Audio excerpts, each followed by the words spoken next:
Saw 5 is the fifth movie in the Saw series, released in 2008, directed by David Hackl, who served as, I believe, a production designer on Saw 2, 3, and 4. It features Scott Patterson, Tobin Bell, Betsy Russell, and Costas Mandylor. Despite the fact that the notorious serial killer Jigsaw is dead, his work lives on through a new apprentice, Lieutenant Mark Hoffman, a cop who appeared to be hot on the murderer's trail. As fellow Agent Peter Strahm begins to suspect Hoffman is Jigsaw's protégé, the fledgling killer sets out to dispose of him while setting up a new game. Now guys, before I give you my review of Saw 5, I want to see what you guys have to say about this entry within the Saw series down in the comment section below. Do you love it, do you hate it, or are you somewhere right in the middle? Please comment down below, let me know. This, for me, has to be the most annoying Saw movie. This is one of my least favorites. This is probably down the bottom with Saw the Final Chapter, aka Saw 3D.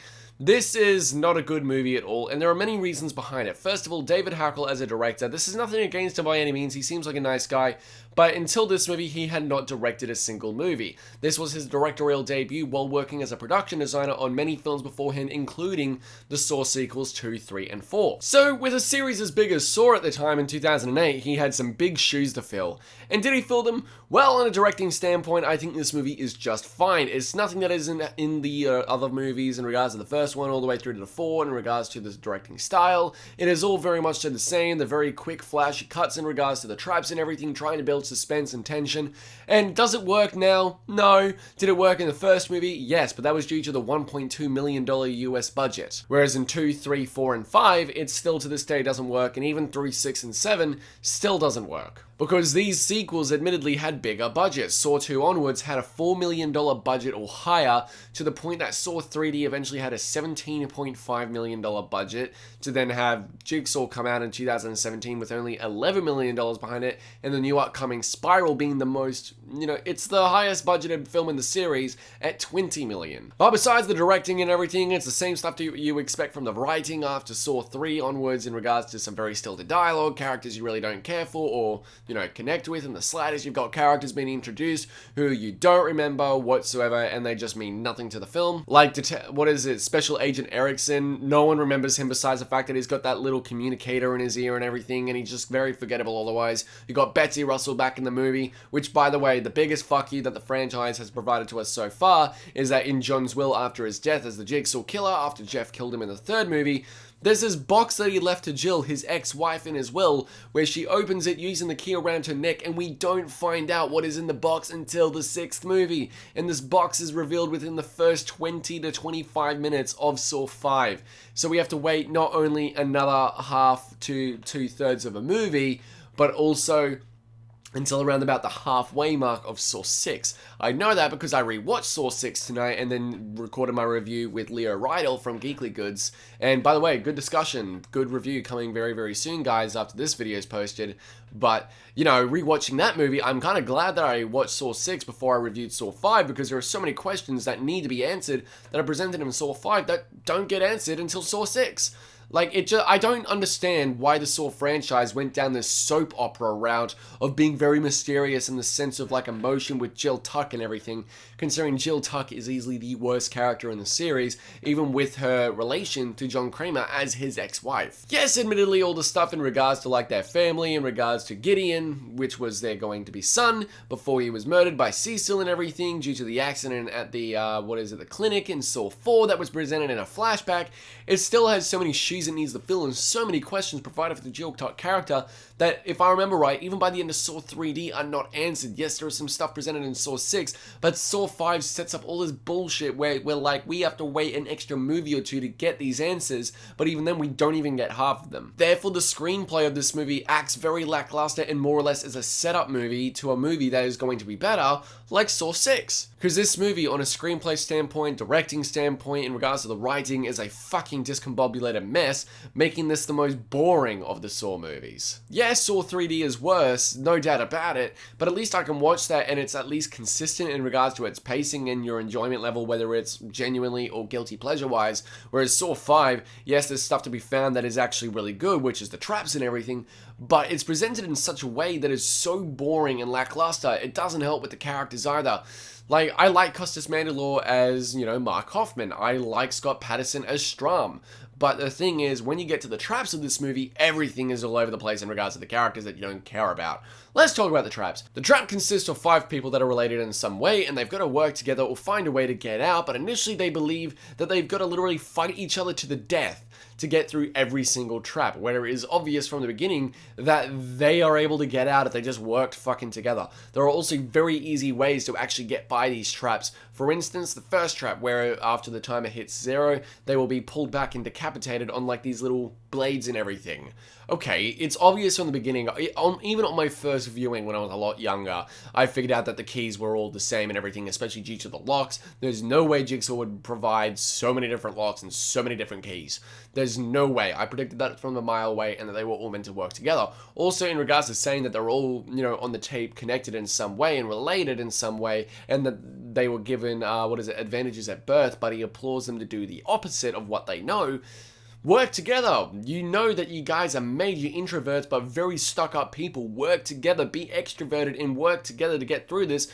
That was obvious from the beginning from the tape. It's not a particularly good riddle at all. And on first viewing, everyone kind of fucking gets it from the beginning. And on rewatches, it makes it all the more frustrating and annoying to watch. Because these characters are some of the most unlikable pricks. Except for our final 2 leads, who turn out being the ones that survive. Yes, they're assholes in hindsight in regards to their story and their relation to each other, but they're easily the most likable and the ones with their heads screwed on straight. But in that first trap, how would I survive? Well, even if the timer hits 0, while someone goes and grabs your key, jump up on top of the blade, so when the collar pulls, you might get strangled a little bit, but if you chuck your fingers in there, it won't strangle you as much, and you will not be decapitated because you'll be on the top of the blade and the wires heading up above the blade.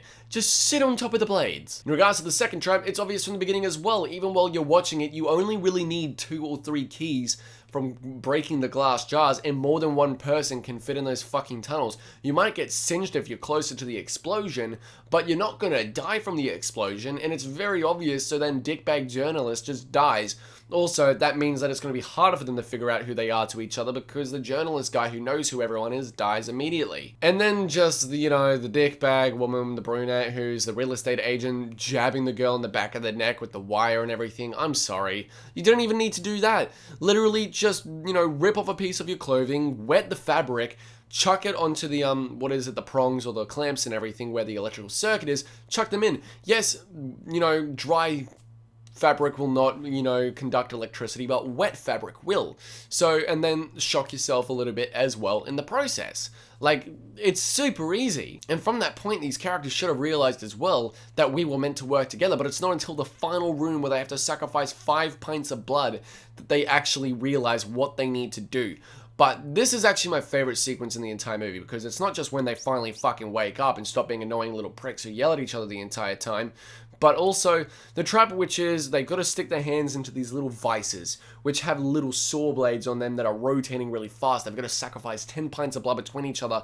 The teamwork finally comes into play, and I'm like, if the rest of the movie was like this, it would feel like these characters were likable and we could actually follow them as protagonists, even with the lackluster development and them realizing at the very end. If they just worked together, this would have been a lot more pleasant experience, a lot more likable, and I could really get behind these traps and these characters. While the traps are cool and inventive and are not particularly boring at all, it's the fact that the characters make them boring and unlikable. The characters yell and complain to each other all the time, making for a very annoying experience to sit through. I actually, for once in the Saw franchise, out of all these movies that I've watched so far, I've watched 6 of them now leading up to Spiral, I actually had to pause it twice before I could come back. I had to watch this in 3 sittings because of the uneven pacing, the lackluster screenplay, direction, and writing, and also the traps are just terrible in the sense of the characters, not the traps themselves and their concepts. And I've never had to do that for a Saw movie, but it seems to be a very common pattern whenever I rewatch Saw 5. It's also the fact that the movie just constantly has these, inconsistencies in regards to characters. Not inconsistencies, more or less,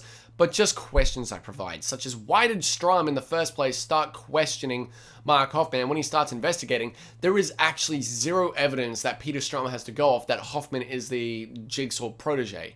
Like, there is no reason for him to then hunt down Hoffman and even suspect him. There are little hints, but not hard evidence. As a detective, you've immediately failed your job in going against your entire code. The opening scene with Seth Baxter, on the other hand, is really cool in regards to the pendulum trap, one of the most horrifying and gory traps in the entire series, and it's the reason why, out of all the Saw movies, this one got an R. in Australia. All the Saw movies are rated MA except for Saw 5 and Saw the Final Chapter, which I still have questions to this day why that one's rated R. I think it might be the reverse bear trap. But in regards to this movie, it's because of that fucking pendulum trap with the blood, the guts, the, you know, the intestines flying all over the place when the guy starts to get cut in half after he even, you know, with the vices crushes his hands. Like, very cool trap, but very gruesome. But in the end, the trap that we all want to talk about is the coffin trap. And that's the ending trap, easily the best scene in the entire movie. And that's the fact that when Star Wars came out in 1977, it provided us with the trash compactor scene with the walls closing in, and to this day, unless it's Saw 5, you do not see that come into full effect. Saw 5, from my knowledge, is the only film in history to actually have a wall closing in sequence where the person actually dies, with incredible production design, by the way. The way they built this set, if you look at the behind the scenes stuff, is very impressive, and the practical effects on hand as well is incredible, such as the prosthetic arm, that when Peter Strahm gets his arm stuck, a bone actually pops out with this, you know, porcelain sort of latex prosthetic, and it looks really cool, it's very effective, and looks very realistic. One thing I can provide to all the Saw movies is the production design and the practical effects are all very good whenever they're on screen, and they are all very effective. Unfortunately, this movie is really bad though. From the writing, the characters, the pacing and everything, it's not a very enjoyable movie. It's easily the most boring. While it has some positives in regards to the traps and everything, it doesn't have enough to really get us involved. Yes, I was really interested in the whole Hoffman becoming the Jigsaw apprentice and how that came about, as well as why Seth Baxter was killed from Hoffman in regards to his sister. That's all really awesome stuff, and I was actually really invested in that, and I could have a Saw movie by its own on just the Hoffman lineage and also his backstory. I would like a prequel movie exploring that. That would actually be really cool. Bring back Costas Mandylor.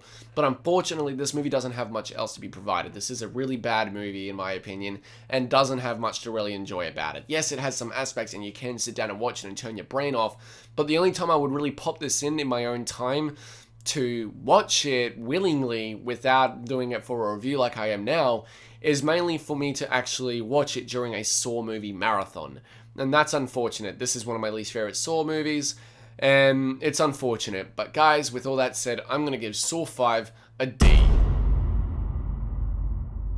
So guys, what did you think of Saw 5? I want to see what you guys have to say down in the comment section below. Do you love it? Do you hate it? Or are you somewhere right in the middle? Just comment down below. Let me know. Do be sure to also follow me on social medias, Instagram, Twitter, Snapchat, and Twitch to watch my live streams and keep up to date with future content coming to the channel. Do be sure to click the subscribe button in the bell to get notified when new videos drop every single week. Do be sure to give this video a thumbs up. Don't forget to subscribe, and I'll see you all in the next video. Take care.